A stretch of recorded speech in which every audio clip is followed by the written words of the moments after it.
ग्रस्त शेतकऱ्यांना पैसे जमा होण्यास सुरुवात झालेली आहे। केवायसीची अट रद्द केल्याने आता खात्यात पैसे जमा होऊ लागलेत। फार्मर आणि आधार कार्ड व्हेरिफिकेशन पुरेसं आहे। 45 लाख आपले शेतकरी जे आहेत यांचा विमा आपण उतरवलेला आहे। विमा उतरवलेल्या शेतकऱ्यांना याच्या व्यतिरिक्त साधारणपणे 17,000 रुपये हेक्टरी विम्याचे पैसे मिळतील। त्यामुळे आपण जर बघितलं तर ज्यांनी विमा शेतकरी मित्रांनो, व्हिडिओ सुरू करण्यापूर्वीच सांगतो, आजची बातमी ऐकून तुम्ही नक्कीच म्हणाल की काय आनंदाची आणि मोठा दिलासा देणारी बातमी दिली आहे। कारण ज्या पीक विम्याच्या पैशांची तुम्ही आणि मी आतुरतेने वाट बघत होतो ते 17,000 रुपये आता थेट तुमच्या बँक खात्यात येण्याचा मार्ग अखेर 100% मोकळा झालाय। आतापर्यंत राज्यामधल्या लाखो शेतकऱ्यांना फक्त प्रतीक्षाच करावी लागत होती की आमच्या हक्काचा पीक विमा नेमका कधी जमा होणार, सरकार आम्हाला पीक विम्याचे ते 17,000 रुपये कधी देणार। पण शेतकरी मित्रांनो, तुमची तीच प्रतीक्षा आता कायमची संपलीये। कारण पीक विमा आणि नुकसान भरपाईचे पूर्ण पैसे आता शेतकऱ्यांच्या बँक खात्यात थेट वाटप होणार आहेत। अशी एक अत्यंत मोठी आणि ऐतिहासिक घोषणा आता जाहीर झालेली आहे। मग आता प्रश्न पडतो की कोणत्या जिल्ह्यातून सर्वात आधी हे पैसे वाटप सुरू होणार आहे, किती जिल्ह्यात आणि कोणत्या तालुक्यात सर्वात आधी हे पैसे जमा होणार आहेत, याचीच प्रत्येक अपडेट आपण आज सविस्तर आणि पुराव्यासह बघणार आहोत। यासाठी व्हिडिओ अजिबात स्किप करू नका, शेवटपर्यंत बघा। आणि हो, तुम्ही जर आपल्या या चॅनलवर नवीन असाल तर लगेच चॅनलला सबस्क्राईब करा, कारण तुम्ही सबस्क्राईब केलं तरच तुम्हाला रोजच्या रोज पीक विमा आणि नुकसान भरपाईची अत्यंत खात्रीशीर बातमी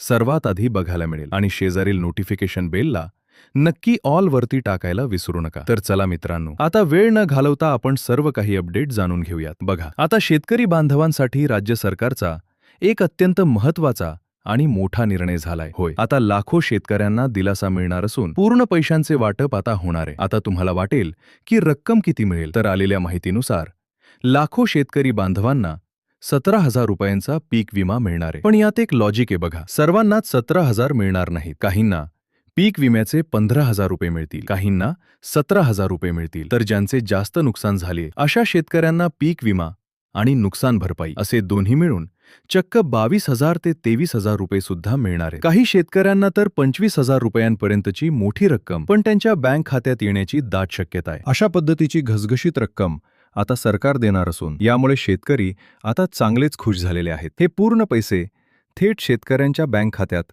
डीबीटीच्या माध्यमातून करण्याचा आमचा निर्णय आहे, असं सरकारनं स्पष्ट केलंय। त्यामुळे शेतकरी बांधवांनो, आता कसलीही चिंता करू नका, सर्व रक्कम आता थेट तुमच्या बँक खात्यात जमा होणार आहे। पण आता सर्वात महत्त्वाचा मुद्दा, हे पैसे सर्वात आधी राज्यातील 15 जिल्ह्यांमध्ये वाटप होणार आहेत। जर या 15 जिल्ह्यांच्या यादीमध्ये तुमच्या जिल्ह्याचं नाव असेल तरच आता तुमच्या बँक खात्यात सर्वात आधी हे पैसे जमा होतील आणि तुम्हाला मोठा दिलासा मिळेल। आता कोणत्याही क्षणी तुमच्या मोबाईलवर बँक खात्यात पैसे जमा झाल्याचा मेसेज धरकू शकतो। आता तुम्ही म्हणाल की नेमकं याच महिन्यात पैसे का दिले जात आहेत, तर यामागचं लॉजिक समजून घ्या। सरकारने आता 5 मोठे निर्णय जाहीर केलेले आहेत। मित्रांनो, आता एप्रिल महिना सुरू झालेला आहे आणि एप्रिल महिना म्हणजे नवीन आर्थिक वर्ष। पैशांची पूर्ण व्यवस्था सरकारला याच काळात करावी लागत असते। मग सरकारच्या हे लक्षात आलं की आता शेतकऱ्यांचे जेवढे काही पीक विम्याचे पैसे राहिलेले आहेत तेवढे जर आत्ताच पूर्णपणे वाटप केले तर सर्व योजनांचे पैसे सगळ्यांना मिळून जातील आणि सरकारचा कारभार सुरळीत चालेल। आता सरकारने शेतकऱ्यांना पैसे दिले की सरकारच्या मागचं देखील एक फार मोठं काम कमी होणार आहे। या नवीन आर्थिक वर्षामध्ये आपला शेतकरी कुठेही नाराज राहिला नाही पाहिजे, सर्वांच्या बँक खात्यात पैसे पोहोचले पाहिजेत असे कडक आदेश सरकारने डायरेक्ट अधिकाऱ्यांना देऊन टाकले आहेत। त्यामुळेच हे वाटप आता इतक्या वेगाने सुरू होत आहे। आता हे पैसे वाटप कसं होणार हे सुद्धा समजून घ्या।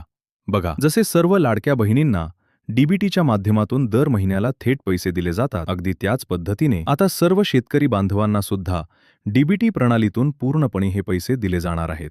तुम्ही पाहिलंच असेल की नुकताच पीएम किसान योजनेचा 2,000 रुपयांचा हप्ता पंतप्रधान नरेंद्र मोदी यांनी वाटप केला।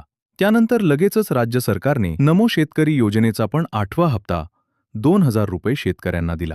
म्हणजे पीएम किसानचे 2,000 आणि नमो शेतकरीचे 2,000 असे एकूण 4,000 रुपये आत्ताच राज्यातील तब्बल 90 लाखांपेक्षा जास्त शेतकऱ्यांच्या खात्यात सरकारने टाकलेले आहेत। आता हे 4,000 रुपये तर मिळालेच आहेत, पण यातच आता शेतकऱ्यांच्या बँक खात्यात हे 17,000 रुपये पीक विम्याचे पण टाकले जाणार आहेत। म्हणजे सर्व पैसे शेतकऱ्यांना वेळेवर भेटतील। पण मित्रांनो थांबा, पैसे तर मिळणार आहेत, पण सरकारकडून एक अतिशय अर्जंट आणि धोक्याची सूचना सुद्धा आली आहे। होय, तुम्हाला आता ही 2 अत्यंत महत्त्वाची कामे तातडीने करायची आहेत। जर तुम्ही ही 2 कामे केली नाही तर तुमच्या खात्यात पीक विम्याचे पैसे अजिबात जमा होणार नाहीत. मग तुमचे 15,000 असोत, 17,000 असोत किंवा 25,000 असोत, 1 रुपयाही मिळणार नाही आणि तुमचं नाव यादीतून थेट काढलं जाईल. मग आता ही 2 कामे कोणती? तर सर्वात पहिलं काम म्हणजे तुमची ई-केवायसी. ज्या शेतकरी बांधवांनी आपली ई-केवायसी अजूनही केली नसेल त्यांनी ती लवकरात लवकर करून घ्या. आणि दुसरं सर्वात महत्त्वाचं काम म्हणजे तुमचे आधार कार्ड तुमच्या बँक खात्याशी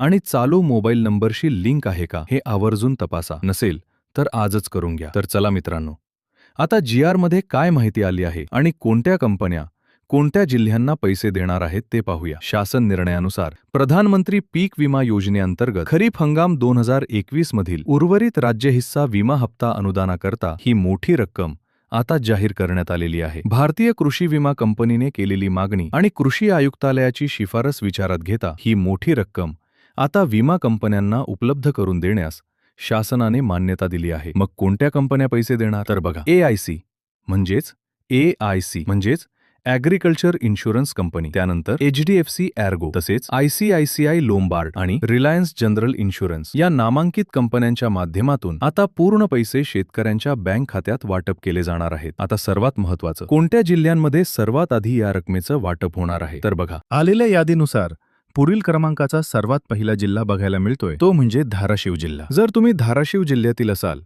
तर या जिल्ह्यात आता पीक विमा नुकसान भरपाईचे पूर्ण वाटप केले जाणार आहे. त्यानंतर परभणी जिल्हा. परभणी जिल्ह्यातील लाखो शेतकऱ्यांच्या खात्यात सुद्धा पैसे वाटप होणार आहेत. यासोबतच नांदेड जिल्हा, यवतमाळ जिल्हा आणि अहिल्यादेवीनगर जिल्हा या प्रमुख जिल्ह्यांमध्ये पण पूर्ण पैसे वाटप शेतकरी बांधवांच्या खात्यात होणार आहे. तिकडून सरकारने बटन दाबलं की इकडे अवघ्या 30 ते 35 मिनिटांमध्ये तुमच्या बँक खात्यात पूर्णच्या पूर्ण पैसे जमा होतील. शेतकरी मित्रांनो, आतापर्यंत आपण बघितलं की 17,000 रुपयांपासून ते 25,000 रुपयांपर्यंतची रक्कम थेट आपल्या बँक खात्यात येणार आहे. पण आता इथून पुढची माहिती अत्यंत महत्त्वाची आहे. कारण जर ही माहिती तुम्ही नीट समजून घेतली नाही तर कदाचित तुमच्या शेजारच्या शेतकऱ्याला पैसे मिळतील आणि तुम्ही मात्र बँकेच्या चकरा मारत राहाल. त्यामुळे आता व्हिडिओ अजिबात सोडू नका. एक एक शब्द लक्ष देऊ नये का? आता तुम्हाला प्रश्न पडला असेल की सरकार एवढी मोठी रक्कम अचानक का वाटप करत आहे? यामागचं एक अत्यंत साधं आणि सोपं लॉजिक मी तुम्हाला सांगतो. बघा, जेव्हा आपण पीक विमा भरतो तेव्हा त्यामध्ये 3 वाटे असतात. पहिला वाटा असतो तो म्हणजे आपला स्वतःचा,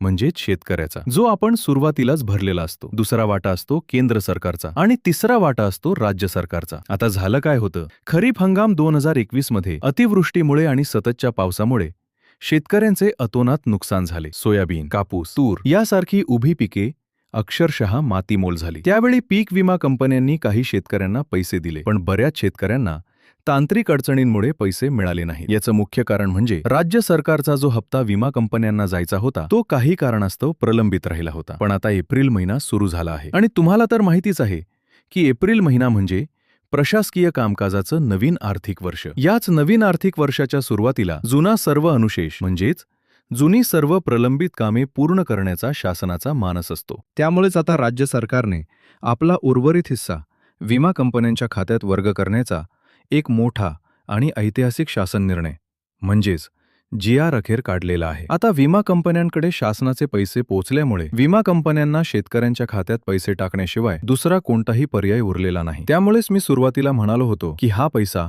आता कोणीही अडवू शकत नाही. आता थेट DBTच्या माध्यमातून हे पैसे तुमच्या खात्यात जमा होणार आहेत. DBT म्हणजे डायरेक्ट बेनिफिट ट्रान्सफर. यात कोणताच मध्यस्थ नसतो, कोणताही एजंट नसतो. इकडे कृषी आयुक्तालयातून शासनाचे अधिकारी बटन दाबणार आणि तिकडे अवघ्या काही तासात तुमच्या मोबाईलवर पैसे जमा झाल्याचा मेसेज धडकणार. आहे की नाही एकदम भन्नाट लॉजिक? पण मित्रांनो, आता सर्वात मोठा अडथळा कुठे येतो ते समजून घ्या. मी मगाशी तुम्हाला 2 अतिशय अर्जंट आणि धोक्याच्या सूचना दिल्या होत्या. त्या 2 कामांबद्दल आता मी तुम्हाला सविस्तर आणि अगदी सोप्या भाषेत सांगतो. कारण लाखो शेतकरी याच ठिकाणी चूक करतात आणि मग नंतर विचारतात की आमचे पैसे का आले नाहीत. सर्वात पहिलं आणि अत्यंत महत्त्वाचं काम म्हणजे तुमची ई-केवायसी पूर्ण करणे. आता ई-केवायसी म्हणजे नेमकं काय? तर सरकारला हे खात्री करून घ्यायची असते की ज्या शेतकऱ्याच्या नावे पीक विमा मंजूर झाला आहे तो शेतकरी खरोखरच अस्तित्वात आहे आणि तोच या पैशांचा खरा हक्कदार आहे. जर तुम्ही ई-केवायसी केली नसेल तर सरकारला वाटतं की हे खाते निष्क्रिय आहे आणि तिथेच तुमचे पैसे अडकून पडतात. त्यामुळे आजच तुमच्या जवळच्या CSC केंद्रावर म्हणजेच महा ई-सेवा केंद्रावर जा. तिथे तुमचा अंगठा लावून किंवा मोबाईलवर आलेला OTP सांगून तुमची ई-केवायसी पूर्ण करून घ्या. यासाठी जास्त वेळ लागत नाही, अवघ्या 5 मिनिटांचं हे काम आहे. पण हे 5 मिनिटांचं काम तुमचे 17,000 ते 25,000 रुपये वाचवू शकतं. आणि दुसरं सर्वात महत्त्वाचं काम, ज्याकडे बरेच शेतकरी दुर्लक्ष करतात, ते म्हणजे बँक खाते आधार कार्डशी आणि NPCI प्रणालीशी लिंक असणे. आता तुम्ही म्हणाल की माझ्याकडे तर बँक खाते आहे आणि मी त्यातून नेहमी पैसे काढतो, मग माझं खातं लिंकच असेल ना? तर मित्रांनो, इथंच सर्वात मोठी गल्लत होते. नुसतं बँक खातं चालू असणं आणि ते DBTसाठी NPCI मॅपिंग केलेले असणं, या दोन पूर्णपणे वेगळ्या गोष्टी आहेत. शासनाचे कोणतेही अनुदानाचे पैसे, मग ते PM किसानचे असोत, नमो शेतकरी योजनेचे असोत किंवा आता येणारे हे पीक विम्याचे पैसे असोत, हे सर्व पैसे आधार बेस पेमेंट सिस्टीमद्वारे पाठवले जातात. याचा अर्थ सरकार तुमच्या बँक खात्याचा नंबर टाकत नाही, तर सरकार तुमच्या आधार कार्डच्या नंबरवर पैसे पाठवतं. मग तुमचा आधार कार्ड नंबर ज्या बँकेला अधिकृतपणे लिंक असेल तिथे ते पैसे आपोआप जमा होतात. जर तुमचं खातं NPCIला लिंक नसेल तर सरकारकडून पाठवलेले पैसे वाटेतच परत जातात आणि ट्रान्सफर फेल्ड असा मेसेज येतो. त्यामुळे अजिबात गाफील राहू नका. उद्याच्या उद्या बँकेत जा आणि मॅनेजरला सांगा की साहेब, माझं खातं आधारशी लिंक करा आणि DBT चालू करून द्या. जर हे काम पूर्ण असेल तर जगातली कोणतीही ताकद तुमचे पीक विम्याचे पैसे अडवू शकत नाही. आता आपण त्या 15 जिल्ह्यांबद्दल अगदी डीप मध्ये माहिती घेऊया, जिथे सर्वात आधी पैशांचा पाऊस पडणार आहे. बघा, या यादीमध्ये आपण मगाशी धाराशिव, परभणी, नांदेड, यवतमाळ आणि अहिल्यादेवीनगर या जिल्ह्यांची नावे बघितली होती. पण आता यामागचं कारण काय आहे ते समजून घ्या. या जिल्ह्यांमध्ये सर्वात आधी पैसे का दिले जात आहेत? कारण या जिल्ह्यांमध्ये खरीप हंगामात पावसाचा सर्वात मोठा फटका बसला होता. इथल्या शेतकऱ्यांनी पीक विम्याचे दावे म्हणजे क्लेम सुद्धा मोठ्या प्रमाणावर दाखल केले होते. कृषी विभागाच्या पंचनाम्यामध्ये या जिल्ह्यांमध्ये 50% अधिक नुकसान झाल्याचं निष्पन्न झाले होते. त्यामुळेच शासनाने आणि विमा कंपन्यांनी प्राधान्याने या जिल्ह्यांची निवड केली आहे. धाराशिव आणि परभणी जिल्ह्यातील सोयाबीन उत्पादक शेतकरी तर पूर्णपणे कोलमडून गेला होता. त्यांना हा 17,000 रुपयांचा पीक विमा म्हणजे एका मोठ्या संजीवनीसारखाच ठरणार आहे. नांदेड आणि यवतमाळमध्ये कापसाचे जे अतोनात नुकसान झाले होते त्याची भरपाई म्हणून 22 ते 25,000 रुपयांपर्यंतची रक्कम या शेतकऱ्यांच्या खात्यात वर्ग केली जाणार आहे. पण याचा अर्थ असा अजिबात नाही की बाकीच्या जिल्ह्यांना पैसे मिळणार नाही. मित्रांनो, हा फक्त पहिला टप्पा आहे. या पहिल्या टप्प्यात या 15 जिल्ह्यांची निवड झाली असली तरी जसं जसं विमा कंपन्यांकडे उर्वरित निधी वर्ग होईल तसतशी राज्यातील इतर सर्व जिल्ह्यांची यादी सुद्धा प्रसिद्ध केली जाईल. यामध्ये मराठवाड्यातील बीड, लातूर, जालना, छत्रपती संभाजीनगर तसेच विदर्भातील हिंगोली, वाशिम, बुलढाणा, अकोला, अमरावती आणि वर्धा यासारख्या जिल्ह्यांचा सुद्धा टप्प्याटप्प्याने नंबर लागणार आहे. त्यामुळे जर आज या पहिल्या यादीत तुमच्या जिल्ह्याचं नाव नसेल तर अजिबात निराश होऊ नका. तुमची सर्व कागदपत्रे आणि बँक खाती तयार ठेवा, कारण पुढच्या काही दिवसातच तुमच्याही जिल्ह्यासाठी असाच नवीन शासन निर्णय धडकू शकतो आणि तुमच्याही मोबाईलवर पैसे जमा झाल्याचा तो आनंदाचा मेसेज नक्की येऊ शकतो. आता सर्वात शेवटी आपण त्या विमा कंपन्यांबद्दल बोलूया ज्या तुम्हाला पैसे देणार आहेत. अनेक शेतकऱ्यांना हेच माहिती नसतं की आपला पीक विमा नक्की कोणत्या कंपनीकडे आहे. बघा, एग्रीकल्चर इन्शुरन्स कंपनी म्हणजेच AIC ही एक अत्यंत मोठी आणि सरकारी मालकीची कंपनी आहे. राज्याच्या मोठ्या भागाचे काम या कंपनीकडे असते. त्यानंतर HDFC एर्गो, ICICI लोंबार्ड आणि रिलायन्स जनरल इन्शुरन्स या खाजगी कंपन्या आहेत ज्यांना शासनाने पीक विमा वाटपाचे कंत्राट दिलेले आहे. आता तुम्ही हे कसं ओळखायचं? जेव्हा तुम्ही पीक विमा भरला होता तेव्हा तुम्हाला CSC केंद्रावरून एक पावती मिळाली असेल. त्या पावतीवर अगदी स्पष्ट अक्षरात तुमच्या विमा कंपनीचं नाव लिहिलेलं असतं. ती पावती काढून बघा आणि तुमची कंपनी कोणती आहे ते तपासा. समजा उद्या पैसे वाटप सुरू झाले आणि तुमच्या गावातील इतर लोकांचे पैसे आले पण तुमचे आले नाही, तर तुम्ही थेट या कंपन्यांच्या टोल फ्री नंबरवर कॉल करून तुमची तक्रार नोंदवू शकता किंवा कृषी विभागाच्या अधिकृत पोर्टलवर जाऊन तुमच्या अर्जाची स्थिती म्हणजेच स्टेटस देखील चेक करू शकता.